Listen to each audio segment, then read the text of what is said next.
Welcome to another episode of The Profile. I'm Gary Dunn. I'm your host, and in the comfy chair tonight is Mr. Steve Tallis. Hi Gary, how you going? Yeah, I'm well. Steve, yourself? Thanks. Thanks so much for coming in. Pleasure. A lot to get through. You've got a massive history, and I'm sure you're very proud of it. Oh, yeah, I guess so. It's just my life, so. Yep. Yeah, I'm proud of it. I'm proud that I'm still alive, so. Yeah. So, Steve, where were you born? I was born in Maylands, actually in Mount Lawley, but I lived the first 20 years in Central Avenue, Maylands. Yep. Yeah, I was very happy there. Yep. And what instruments do you play, apart from guitar? I know you're a guitar Oh, player. I'm a singer, and I play a bit of percussion. Yep. I used to play harp and that in the 60s, but no, I stopped, you know. And what was the first time in your life, or the turning point you realised you were going to do this? When I saw Louie Armstrong and Trini Lopez, my parents took me to see Louie Armstrong at the Capitol Theatre, Wow. 63. Wow. And I walked out of there and just said to my mum, that's what I want to do, Yep. basically. And your first band, Bruno's Double, Bruno Pizzata. Well, I'd already been playing before that concert because I went to school with Bruno. Yep. Bruno at Maylands Primary School. Yep. And we were good friends, and we'd just go to his place along the railway there, Watley Crescent, I think. Yep. And just he'd just be drumming all the time, and I just started singing. We just started doing old people's homes and the school and things like that for fun. And then we got other people in from school, and then developed from there. Yep. So you went on to. But that was the turning point, really. Yep. Louie Armstrong. Yeah. He was obviously your biggest influence as well. Well, I mean, I was a big fan, but I was quite small. But at the time, I was only 11. But just to see, I think it was the first real live concert apart from Macedonian and Greek picnics and stuff, which I always went to as a kid. Yeah. Because it's my ancestry. But a concert as such would have been that concert. So it was a profound thing for me. Yeah. So you started playing live at 11 or 12 years of age? Yeah, I mean, after that I went to the Capitol Theatre. Every show I went to the Capitol Theatre. Right.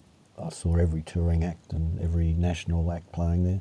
Yeah. That was one of my dreams, to play there, but now it's a car park or whatever. You didn't end up gigging there? No, it was, I think it got knocked over quite early. Yeah. I don't think it lasted that long. We've knocked most things over in Perth, haven't we? Unfortunately, yeah. But it was an incredible venue. Yeah, yeah. So your brother Vic, what did he play? Drums. Drums, yeah. And 1965 you were playing rhythm blues covers with him, or?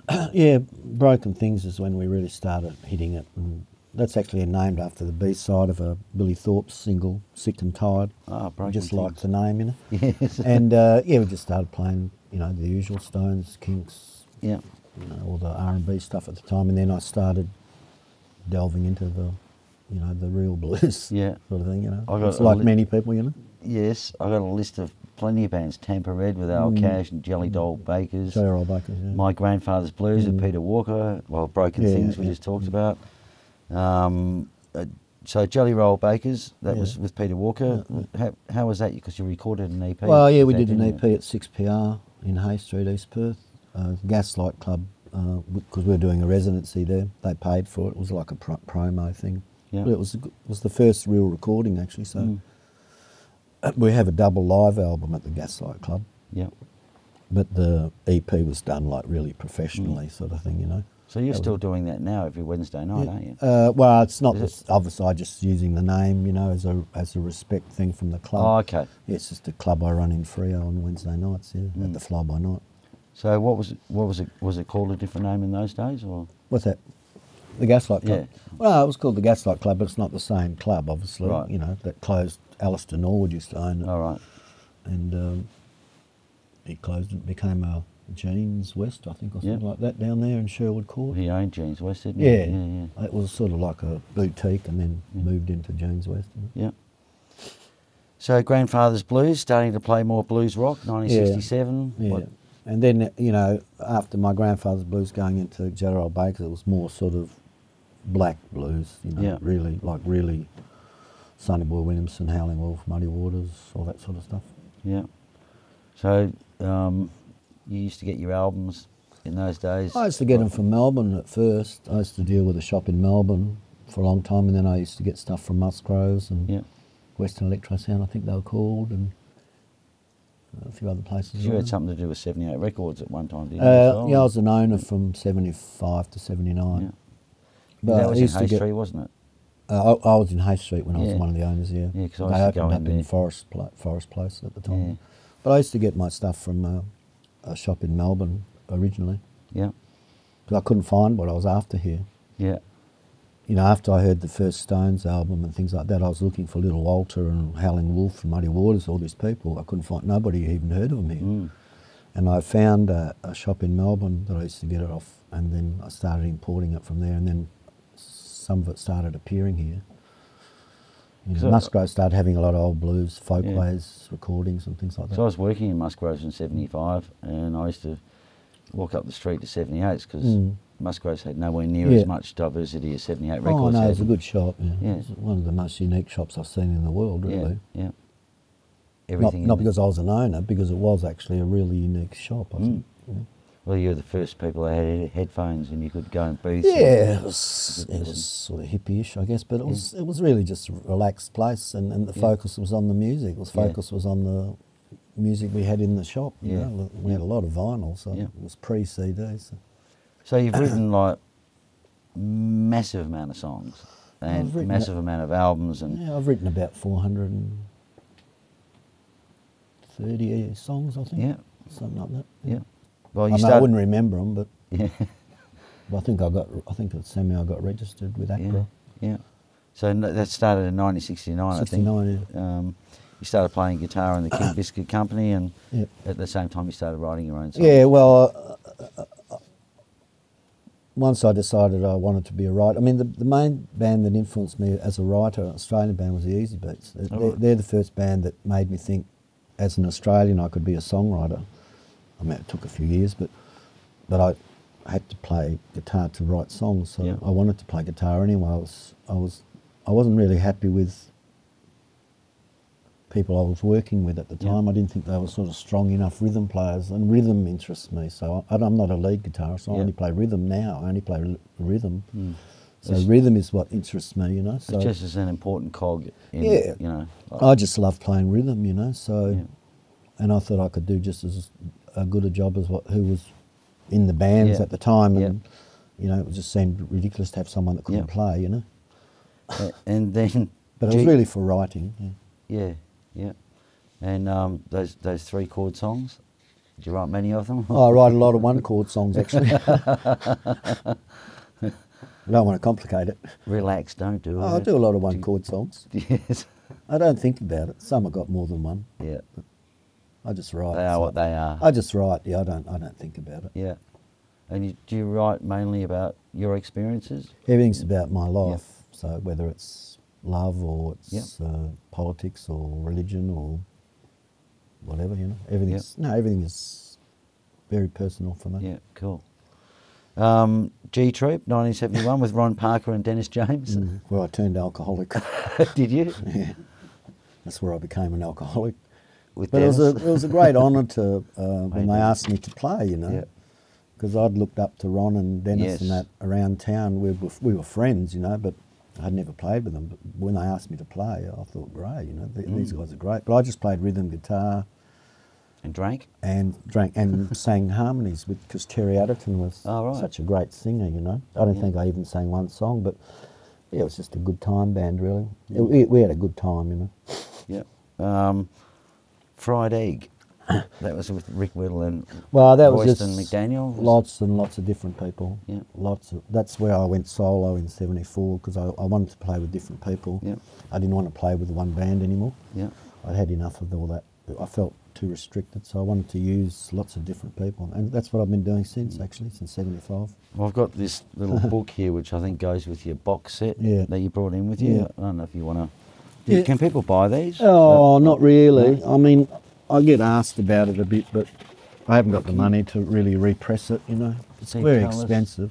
Anthology, Volume 1, The Sacred Path of the Fried Egg, Maylands to Gates of Hell, 1962 to 2001. and we've got this book to go with it, and I just can't I believe. might do a reprint. I don't know, but it's just so expensive, you know. Yeah, I can't believe how many names are in here. You know. Well, I've played with a lot of people because you know, John Hood, Jay Tattersall, Alan Ross. Yeah. You know. Well, you Ken know, Harwood, just Terry Adderton, Ron Parker, Les Hinton, Mick Glendinning. You know, it just goes on and on and on and on and on. Bob Fortescue. You know, I mean, the box set is also a history of all the people that worked with me. Yeah. Their period of working with me. The booklet is basically is about stories from the musicians that worked with me. It's not me talking much.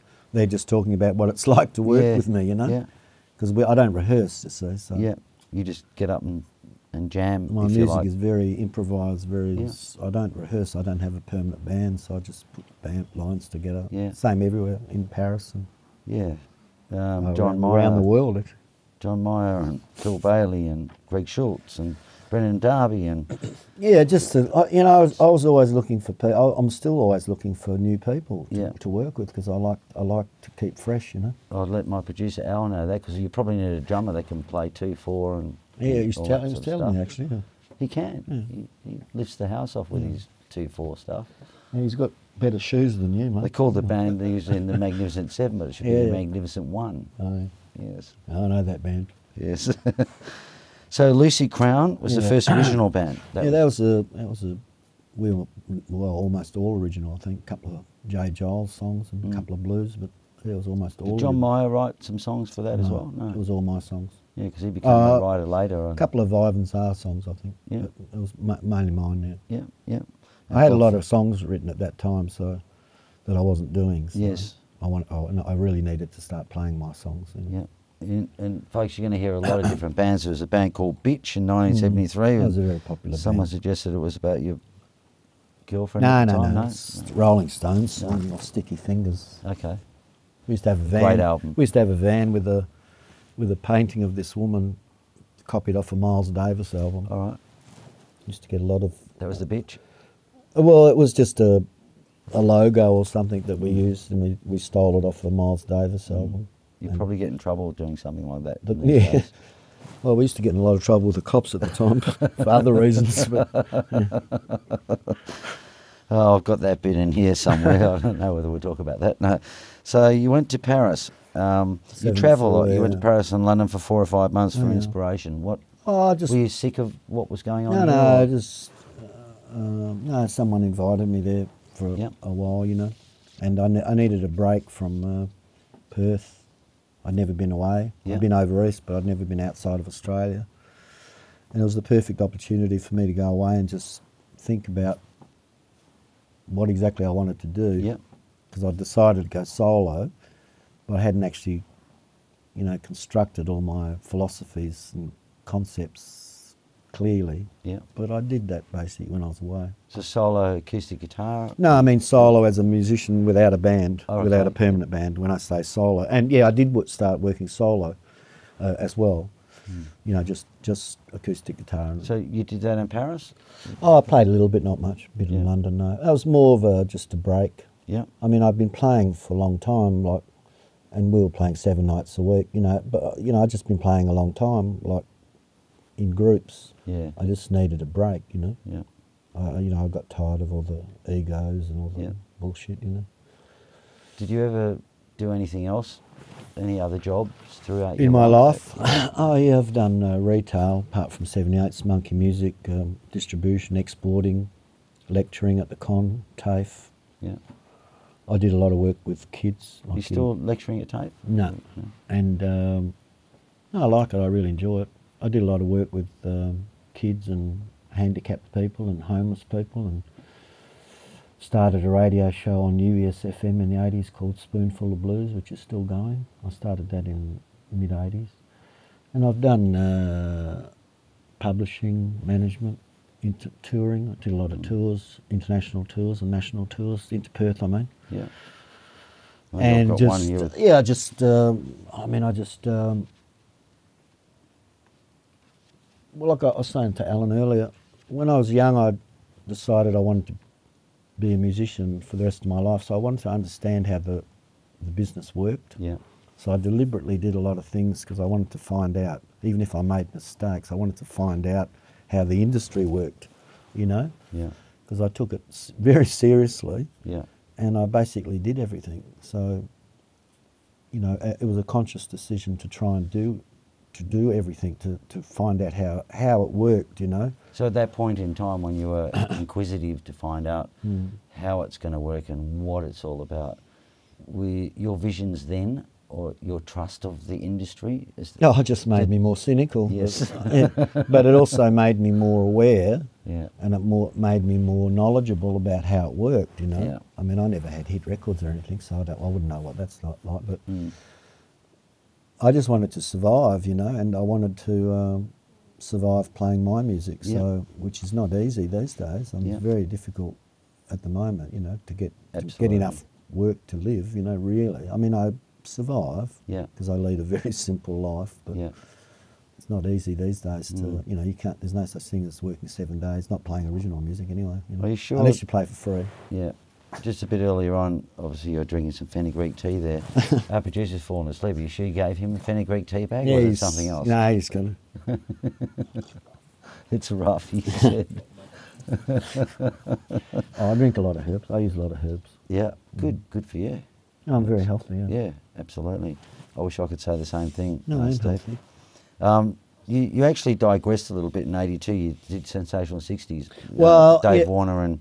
Dave Warner, Dave asked me if I could, I don't know whether, because I only did 1 or 2 shows. I think one was at the Charles and one was somewhere else. I only did 2 shows, I think. It's probably the doing the Herdsman, Rolling I think they did the Stones, or Herdsman. maybe it's the Herdsman, Yeah. Just doing Stones, Rolling Stones songs. So You were like the Mick Jagger. yeah, or whatever. Yeah. Thing, yeah. I mean, they knew I knew the music. So Yeah. I don't think we rehearsed. I don't remember rehearsing. Yeah. I can't remember who was in the band actually. Yeah. So you travel a lot. That's your next passion is I love France, travelling. India, Pakistan, New York, Mexico. Yeah, I've travelled all over. Yeah, I've travelled a lot. Have you played in all those places Yeah, as well, yeah, Steve? festivals and I've toured all those places and all over Europe. What would be your favourite place that you've played? Paris. Paris? I love Paris. It's my second home. When I first, I think, talked to you on email maybe 4 was or in 5 Paris, months ago, yeah. you were in Paris. So. Yeah, I've been living there off and on for 9 years, but my daughter had a baby, so it was time to come back for a while. Yeah. Grandfather. Yeah. Grandfather or pops? Papou, as they Papou. say in France. Wow, that's Or Dedo in Macedonian. Are you Macedonian? Yeah, my family Macedonian. Yeah. I've got a Greek passport. It's all a bit, No, it's true. It's all a bit It's funny a long around that story. area, Yeah. isn't it? Oh, it's a very strange story. Please tell me. Please. Oh, no, it's very long. It's very long. Long story. I've got another minute or two. Oh. Okay, so what's your favourite band of all time or artist? Oh, it would have to be, Bob Dylan and the Stones, I think. Yeah. With Beatles pretty close, but very difficult, really, because people like Leadbelly and Tom Waits and Captain Beefheart and all these people, John Coltrane, all these people are really big parts of my life. So, but I would have to say Dylan and the Stones, I think, really. Yeah. Probably. Yeah. And If I had to. yeah. Well, you don't have to. No, but- well, yeah, I suppose those two are the biggest influences because they both changed my life. I mean, the Stones, when they came out, I was always a very curious child. So when I saw names on records, I couldn't work out why the name on the record wasn't the same as the artist. Yeah. So I always was very interested in the songwriter. Yeah. That's what made me very interested in being a songwriter. The money makers. Well, not so much the money makers, just who are these people writing these songs, So it's not, I wanted to know their versions, so I hunted versions, like I hunted out those artists. So Yeah. And I think some of the questions I ask might seem strange, but nothing strange to me. but that's why I asked that, because, your passion is the people who influenced you and changed your life in some Well, way. I'd like to think that, I think music is a powerful force, so it doesn't matter whether it's originals or people just playing music for fun or whatever. Yeah. It's a powerful thing. It's healed me. It makes people happy. you know, and things like that. So I mean, you know, music is. Well, I think we're very lucky to have music, you know. Absolutely. So I mean, it's a bit devalued these days, I think, compared to what it was 20 years ago, in my opinion. Yeah, no, I totally... Especially as a profession. But, yeah, I totally agree with but you. I think people take music for granted now. It's, you know, it's just so available, you know. I mean, even like what we do now in duos and we play other people's music, it's still, you still want to play. You still want to go to the pub and play. I don't, you know, I'm not really one of those musicians that criticise people playing covers or... You know, I just think, you know, it's too much sort of eliteness about elitist sort of attitudes that, you know, if you're an original band, you're better, which is complete nonsense, you know. I mean, I just like hearing music. So, I mean, I do other people's songs because I like them. And for me, they're, I don't try to copy them, but they're a thread to what I'm writing and performing. So it's, for me, it's a thread. Yeah. So it's all relative to what I'm writing. Everything connects. Might not be obvious to everybody, but for me, it's very obvious, you know. You know, if I do a Drifters song or Stones or whatever, I know what that song has done to me or that artist has done for me to write a certain song of mine. So it's all a thread for me. And the beauty, I suppose, is for the audience and someone in the audience is that they see the end product. They don't know all of that. Yeah, well, live music. I mean, music to me is about playing live. You know. Yeah. It's for me. It's about the sharing with the audience. It's not about sitting in your lounge room telling yourself how good you are. I mean, it's about, you know, music is a sharing thing. Yeah, I've always agreed with that. And you know, I don't understand people that, I know people that say they're too good, so they don't play out anywhere. They just play in their lounge room because they reckon they're too good, which is complete nonsense. You know. It's rubbish. I mean, music's to be shared. It's to be shared. And the whole thing about being on stage as well, of interacting of course. And seeing people happy. Of course. And getting dancing off on, I mean, you know. No matter what. No, I mean, for me, it's, you know, if I had the choice between playing live and recording, I'd just take playing live. Yeah. You know, I mean, I love recording, but I get bored easy. But, I mean, I just record one take, so I don't take a long time. Yeah. But playing live is what interests me, you know. Yeah, same. Look, I've been anxious for a week. I've got to go and do some recording on Wednesday night with a bunch of guys, and sort of put you on the spot a bit. But, what, session guy or something? Oh, that's right. Got your invoice book ready? Or? These guys don't pay. That's unusual. You get no money. Just do it for love. Yeah. You know, because I love it. So just like yourself. So. Oh no, I pay my musicians when they record because when I'm solo, I pay the musicians a fee. I don't want to mention any names. Yeah. You know, my producer. No, not them again. Them again. Can you just do this? Oh, can you come and do that? You know. So. You need new thongs, mate. Yes, I do. Actually. But I'll get round to that. Maybe I'll get some for a Christmas present or something one day. So, what's the best Perth band you saw live? I know you've obviously played. My favourite band from the '60s was Ray Hoff and the Offbeats. All right. I saw them many, many times. Yeah. And they would have to have been my favourite band, but I liked a lot of bands, you know. So us and the Little Wheels. And it's hard asking questions where. Well, Ray Hoff and the Offbeats would have been my favourite band from the '60s, you know. Someone mentioned them on a show. Fantastic band, you know, incredible band. Yeah. Where'd they play mostly? Northside Lounge, Capitol Theatre. I saw them a few times on a Sunday afternoon. Incredible band. Capitol Great Theatre, musicians, you know. Yeah. I heard Peter Williams was mentioning all about the Capitol and it's an incredible venue. Yeah. It's magic. You always wanted to play there, and it was one of my dreams to play there because I went to every tour. I went every international and national tour. I went there. So saw hundreds of acts, you know. Kinks, Manfred Mann, Stones, you know, everybody. Dylan, you know. Yeah. Dylan, Roy Orbison. Yeah. Brilliant. Roy Orbison live, wasn't he? I've seen him 3 times actually. Yeah. One of my favourite songwriters. The Capitol has been mentioned a lot. William Street, down the bottom towards the Esplanade. Yeah, don't look at the screen. The Capitol. What screen? The Capitol has been mentioned a lot. Where was it located? Question mark. No, it's William Street down towards the Esplanade there. I knew that, but You did. obviously these guys didn't. Or he There's didn't. some amazing photos on Facebook on a Yes. page called Lost Perth, I think it is. Yep. It has photos of the capital, which I'd never seen before. Oh, okay. Mm. So, if you were deserted on On a deserted island. on a Alan. deserted island, you were very Gary. deserted on a deserted island. What album will you take with you, Steve? Well, it'd be very difficult, but I think if I took one, it'd have to be A Love Supreme by John Coltrane. Wow, Yes. first time I've had that album, but fantastic. You know, favorite TV show growing up? The Did you watch TV? Honeymooners. Huh? Honeymooners Honeymooners, with Jackie Gleason, yes. I think, would have been my favourite. Yeah. I reckon it was, yeah. What was the famous line he had? Bang, zoom, Yeah. Alice, you know. I've been watching some on YouTube because there's some really, really good quality Yeah. episodes on YouTube, like Yeah. really incredibly clear. You know? YouTube's amazing, isn't it? I like that So old much. stuff to be able to look at it again, like especially such good quality, you know. Mm. Well, they've obviously Three remastered Stooges it. and all that, you know, shit, you know. Yeah, yeah. Yeah. So what does the future hold for you, Steve?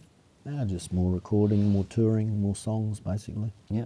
So just keep doing what you're Yeah. doing, inviting all these musicians you play Yeah, I with. mean, I did in the last 2 weeks. I had lineups that I've never even met before on stage. That's the way, because I don't rehearse, so Yeah. I just put lineups together. I was looking at some of these names and that Jamie Olas. Well, that's going back to 2001 yeah, through and the box. So. Scott Wise and Jenny Anderson. Yeah, Jenny Anderson, yeah. You know, I Great did musician, a yeah. thing with her at Gobbles. She came over and we had a weekend with Yeah, her. she's a and, really good musician. yeah, Graham Wood, you know, God bless him. And yeah, just a massive amount of people. Well, you know, it's I don't believe in mistakes, you see, so nobody can make a mistake with me. Yeah. So my philosophy is to experiment in the music.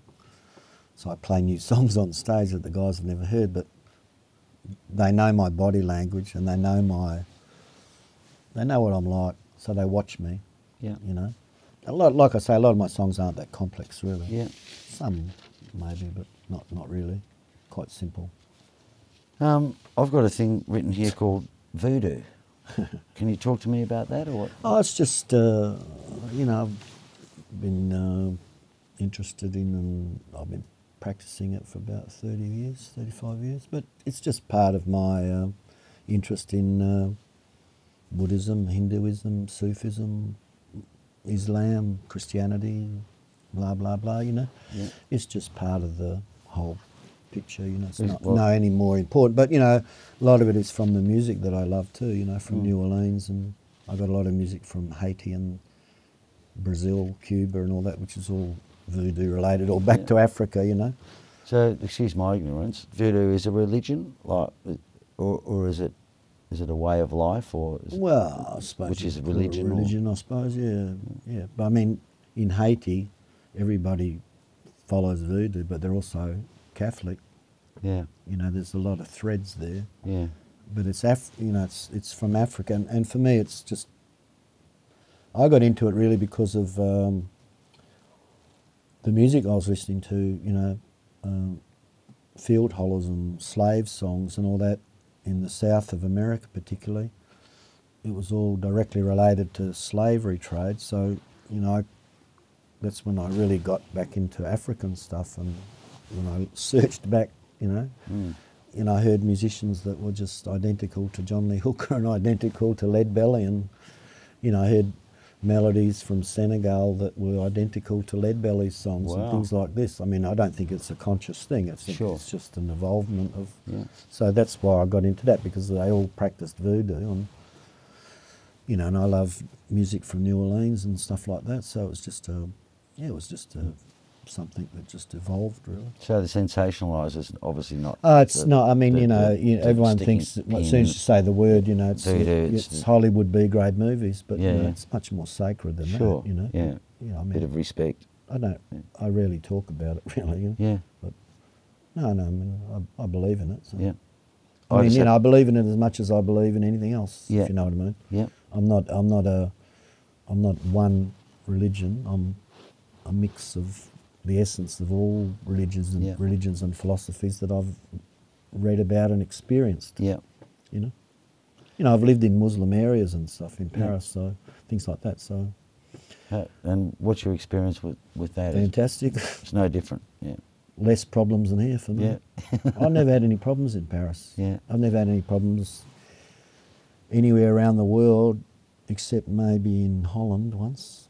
But you know, occasionally get problems here, mainly because of my dress, really.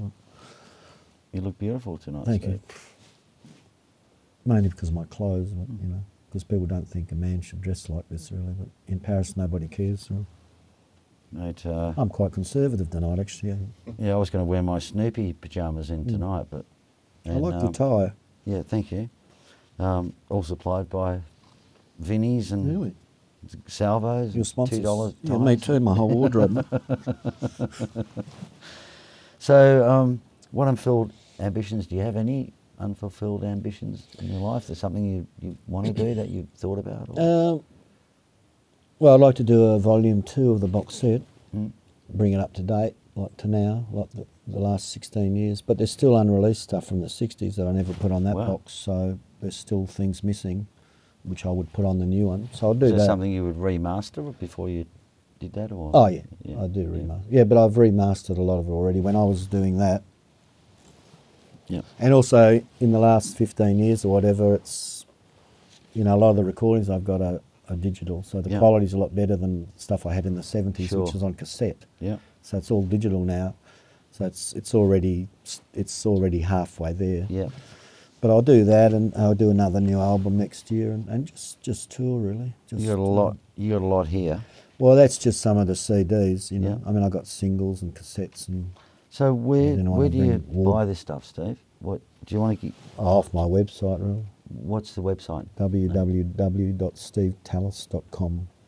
I mean, I think Dada's got a few things. I think Dada's got a few things there. Maybe 78s. I don't think 78s anymore. But Record Junction in Freo's got a few things. I sell mainly at gigs, you know. Yeah. I got tired of not being paid by shops, you know. Yeah. And I did distribution and retail and all that sort of thing, you know. So I know what to do. Yeah. So usually when I release an album, I'll put it in a couple of shops in Melbourne, like Basement Discs, always pay me, you know, and things like, you know, I've always got a couple of shops, so I just put it in, and it's easy to deal with them. They pay me. I never have any problems. Rather than putting it through a distributor and never getting paid, you know, the last distributor I had lost 500 of my CDs, so you know, it's a lot of CDs to lose, you know. So, and I mean, what could I do, you know? I could take them to court, but I'm not a big fan of lawyers, so I know what to do, you know. I prefer to do it myself. I mean, I had a record company in France for a while, and they ripped me off too, so I prefer to be independent. I know how it works, so my thing is to get gigs, because the more gigs I get, the more CDs I sell. Where I sell them is at gigs. At gigs, yeah. That's where I sell them. Yeah, yeah. That's the immediacy of someone seeing you live and wanting your music. Yeah. So it's all about gigs for me. It's all about playing. You know, I mean, the days of working 7 nights a week are finished. You can't do that. No. But you know, I would work 7 nights if I could get it. But I mean, you can't get that now. No. You know, I'm happy. You know, if I get 2 or 3, I'm all right. Yeah, I'm happy if I get 1. Well, you know, I have a very simple life, so I don't need a lot of money to live. You know. Yeah. I'm not a social sort of. I'm very private, so I don't really have a very expensive lifestyle. So do you collect anything then? Or? Only my history, scrapbooks. Yeah. I don't collect music. I just play music. There's a lot I of don't collect guitars. I play guitars. Yeah. No, it's just really my scrapbooks. Up to 79, everything is documented exactly in books. After 79, when I started travelling more, I kept the clippings, but now I got boxes like the 1980s, the 1990s. Now I've got boxes. Cassettes and. No, I mean newspaper clippings, posters, and articles and stuff. Yeah. I keep all that. So I've got all them. They're all there. I mean, it'd be a lot of work to go through them chronologically, but they're all there. I collect them. Will you do that one day? And yeah, that would be one thing I would definitely do. I'll probably give it to the unfulfilled ambition. Yeah, I'll probably do that. Yeah. You know, and give it to the museum or something. I don't know. Hopefully they would. Oh, that's another thing I did for a lot before when you were asking me about it. I did a lot of consultancy work with the library board for local music. Yeah. Like I supplied them with local music for 20 years. It took me 2 years to convince them that their role in our society was to preserve music from WA. Yeah. So I supplied them with music for about 20 years, and then they had budget cuts. I think they just stopped, and I think they might have even. I heard that they sold it, the local stuff, which is a disgrace, you know. Yeah. Well, that's what we're trying to do here. We're trying to document. Well, you know, I can't believe that a state library would sell off stuff. I mean, you know, they literally had thousands of things. When I closed my shop, Monkey Music, I gave them a box of I gave them my personal collection because I collected every local thing, no matter what it was, for years, no matter what music, no matter what format. I had everything. Yeah. Because we used to sell everything in the shop. But I gave that all to the library, so to think that they might have sold it all is very very worrying to me. I mean, it's completely against what I think of the library as something that should be preserving things, you know, not selling off or reducing. I mean, I don't even believe, you know, since I stopped doing it, there's been an avalanche of local music. So, you know, must be so far behind on the local music. It's just unbelievable. You know, but I used to. They used to ask me to search for hard to get things like rare things, singles, and so I used to go around to all the record shops, second-hand shops, you know, looking in the crates and on my hands and knees looking through boxes, you know. And I reckon I found about 75% of them. Wow. And that stuff is... Of WA musicians? WA musicians, only WA. Yeah. If a musician from WA was on an album over East or overseas, we would include that as, you know, something, you know. I think there's a lot of similarities in this and just the way you've chronologically done it all with what we're going to try and do with a website. Well, you know, I'm a great believer in history, so, you know, I'm a great believer in my history, I'm a great believer in WA music history, and I'm a great believer in Australian history, music, and the world. You know, I believe in... That's why my life has been documented in my scrapbooks, you know, so... Perfect. That's why that stuff is so detailed, you know. You know, when musicians joined, when they left, everything is documented exactly to the day. I mean, I don't know why I did that, really, but I'm glad I did it, you know. I love this bit on the front. Stephen Tallis is only 10. Well, you know, Got to look at this, Strawny, if you can, while he's sipping on his can of Coke and he's nearly falling asleep there. Are we doing something wrong, Strawny? Well, I was actually a very passionate footballer. Yeah. So you're a West Coast Eagles man? Oh, no, in those days it was Mount Lawley, Inglewood, East Perth area, but I followed Perth, but no, I was a really passionate footballer. But after Louie Armstrong, I just decided to... That was one of my last games. This was the weekend news, Saturday, August 24th, 1963. That's the front cover. Steve Tallis is only 10. He plays an under-14 football side, and that takes courage for a bloke his size. Knocks and bumps he takes without flinching. But today, after his team, Mount Lawley, lost the grand final to Bedford Park, praise was just too much. 1 point. He broke down and wept when East Perth official Slim Somerville made a spontaneous presentation of a football for a job so well done against tall odds. Yeah, I remember it very well, actually. Wow. That's you there. Very overwhelmed. Breaking down and I was very overwhelmed that we lost. Oh. Not so much getting the football, just that we lost. You know? 1 point. 1 point it was. That's a hard to take, isn't it? Oh, yeah. Perth supporters in hard 1978 when East Perth won in the wet. That was 1 point. Huh? Yeah. I was there supporting East Perth. Well, my family supported Perth for some reason, even though we lived in Maylands. I don't know, but I've never actually asked them why we supported Perth. They probably won most of the premierships in those days. But I think maybe there was a lot of Macedonians in Lathlane or something. I know we had a lot of cousins and relatives in Lathlane for some reason. I don't know, but I don't know. I don't know why we followed Perth, and we followed Essendon, so because of the same colours. In those days. Oh, well, we won't talk about that then. Steve, what would you put on your gravestone? My conscience is clear. One of my songs. That's good. Oh, wow. Or shit stirrer, in brackets. So is there anyone you would recommend for us to have Ron on the show? Parker for sure. Ron Parker? Ron Parker, definitely. Getting that one? I think Ron Parker's essential. Yeah. And he's not very well, so Oh, right, really? he's quite sick, you know. I mean, Ron's one of my best friends, but Wow. he's also one of the greatest drummers I've ever seen. But Yeah. also, he's been around a long time, you know. I remember when I first saw him at the Gaslight, he was in a band called The Set. It was a Saturday afternoon, I think, or something. And then I used to see him at What the Heck and that, but we became really good friends. But I reckon Ron's really, he's got a good memory, and, you know, he's seen a lot, you know. Yeah.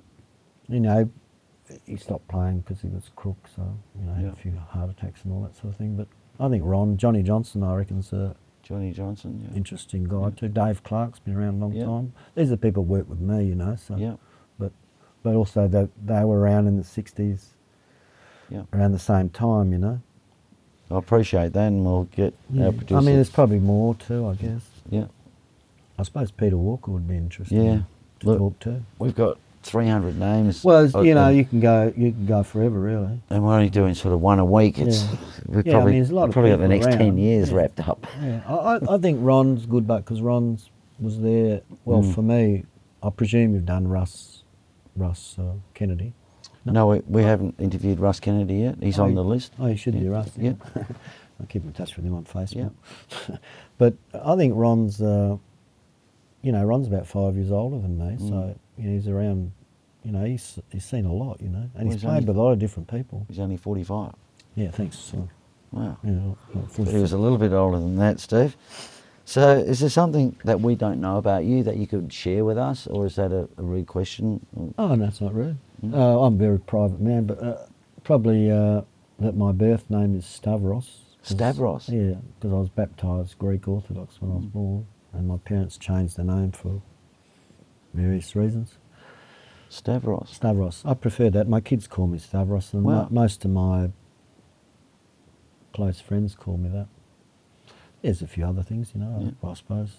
I mean, I met Dylan, so that was a highlight of my life. So, and Where did you meet Dylan? or Bob? we opened for him at the entertainment centre, Yeah. and this guy came up to us and said, "Don't even ask to meet Bob Dylan. I've been working for him 20 years. He's never spoken to a support act." And I said, "Look, I don't care. I'm just happy to be here, you know." I just said, "I'm just honoured to be playing before Bob Dylan." So Yeah. I said, "No problem, you know." So we played, and I saw him at the side of the stage for about the last 10 minutes. And then the same guy come up and said, after we finished, he said, "Bob wants to meet you, you know." And I Eat the said, humble pie. and I said, "Oh, really?" He said, "Yeah." He said, I've never known him to meet anybody, support act before." He just said, "You know, do you want to meet?" I said, "Of course we want to meet him, you know, of course." So Absolutely. we went in there with the band. That was Johnny Johnson, Dave Clark and Colin Atkins. Yeah. That was my lineup at that time. So we went in to talk to him and invited us back to the hotel and that. He was with Tom Petty and the Heartbreakers. Yeah. Yeah, he's a very humble guy, just like us talking now. We're just Yeah. talking about music, actually. Yeah. It was an amazing experience Mm. because I met a lot of international people because Yeah. I've played with a lot of people, but he would have to be the most humble, I think. Yeah. Well, that's something we didn't know. Yeah, I mean, I can't think of. I mean, I've got you know, I follow certain lifestyles and stuff. Yeah. But really, about my name, I guess, is my name. Only people that know me know that. So. Yeah. Well, It's not a. I mean, I've got a Greek passport with that name. So. well, I've got to say, don't forget to subscribe to the profile on YouTube. You know, please like our videos and Yeah, I think it's a great thing what you're doing. Yeah, I thank reckon it's a you. great idea. Yeah. I've been watching them. I think it's fascinating. thank you. We're hoping to get a website. We're hoping to get some funding. And Well, you should really be able to get some funding because it's a pretty important thing what you're doing. You know? yeah. Have You know, got it's- any suggestions on that front? What's that? Funding. Well, Department of Culture and the Yeah. Arts, I would have thought. Yeah. But I don't know. Lottery West and all those healthways, maybe, I don't know. But I mean, Department of Culture and Arts give a lot of money to organisations and stuff that don't do anything. They pretend to do something, but they don't actually do anything, you know. They just pretend to do things, so they fill in their reports and get the money the next year. And so there's money out there. I mean, it's tightening up. The arts will always be one of the first things hit when there's budgetary, economic problems with governments, always. But they're still giving money out, so, I mean, you know, what you do, and also you're going in with a proven, you know, you're already doing it. It's not like you need the funding to do it. Well, we do. But you need it to broaden it and keep it going. So, I mean, you've already done a lot on your own, so that to me is a positive thing. Well, so. it takes probably 20 or 30 hours a week to it's a lot of work. Produce this. It's a lot of work. And do all this. Yeah, well, no, I can see it's a lot of work. I mean, Alan looks exhausted. That's that stuff you put in his tea, whatever it was. Look, as Stavros takes his sip on his fenugreek tea, look, Stavros, so nice to have you here. Thanks for the invitation. I really appreciate you coming in and sharing, you know, your life. No, it's good. It's good. I appreciate the invite. And I hope you know, good luck to you in the future, and keep writing and keep playing and keep doing your thing. My thing is just to stay healthy, you know. Yeah. So I mean, I've had some very sick times in my life in the 70s. So I'm really healthy now. So I'm good. I don't intend going anywhere, you know. Like look after myself. Yeah. Lead a very quiet life. Yes, just like me. Gary. Very, very, very quiet. Very quiet. No, I do really. So do I. Apart from playing and seeing my kids and that, I don't really go out that much. Not really. I mean, I go to see music. My wife's major complaint is I don't go out. Oh, really? So, I don't have a wife, so I don't understand the problem, mate. Okay, well, I can't do anything about that. You could always go out with Alan. Mate, if I go out with him... That'd be big trouble. Yes. Can imagine. Look, Stavros, thanks, mate. Okay, thank you. Really appreciate it. Thank you a lot. Thanks another episode of The Profile, another legend from the West Australian music scene. Thank you, folks.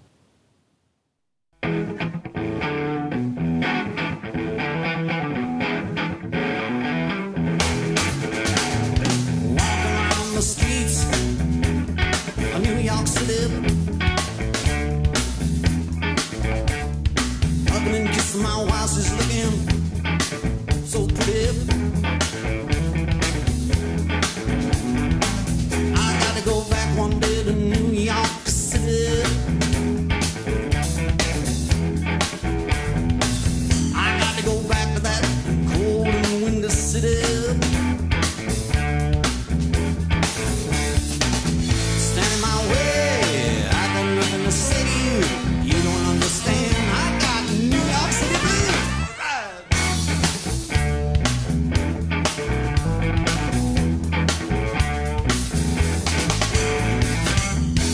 Walking down the street, I want you to raise your hand for me one time. When you look into my eyes, I want you to understand. I gotta go back, gotta go back, gotta go back, gotta go back, gotta go back, gotta go back. I gotta go back, gotta go back, gotta go back, gotta go back, gotta go back, gotta go back. New York City, stand in my way. I got nothing to say to you. You don't understand. I got New York City blues.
Down Mayland's way, that is. I knew a long time ago what I was gonna do. 1964, I was 12 years old. I went to my mama, I said, Mama, I know what I'm gonna do with my life. Well, she looked at me real strange and said, boy, you crazy. You gotta think about a real career. Stop hanging around places like What the Heck Discotheque, Dorina's Discotheque, Northside Lounge, Beach House, Snake Pit, the Capitol Theater, Embassy Ballroom, the Hole in the Wall, Latin Quarter, Whiskey Go-Go, 2 Eyes, Whiskey Checkers, the Gaslight Club, a Troubadour Club, Whiz-Bob Maggie's Farm, Uncle Sam's, a Pump House, Stone Cold.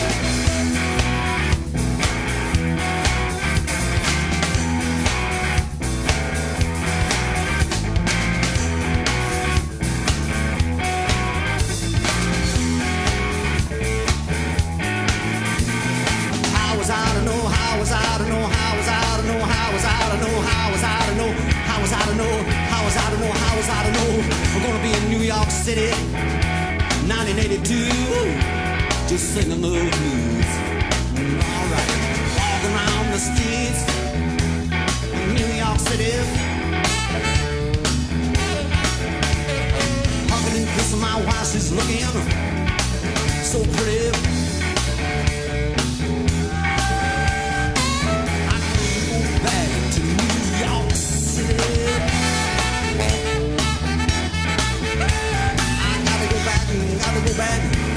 Gotta go back. New York City, stand in my way. I don't understand. You don't understand. I got New York City blues. I got New York City blues. I got New York City blues. No matter what you say, no matter what you do.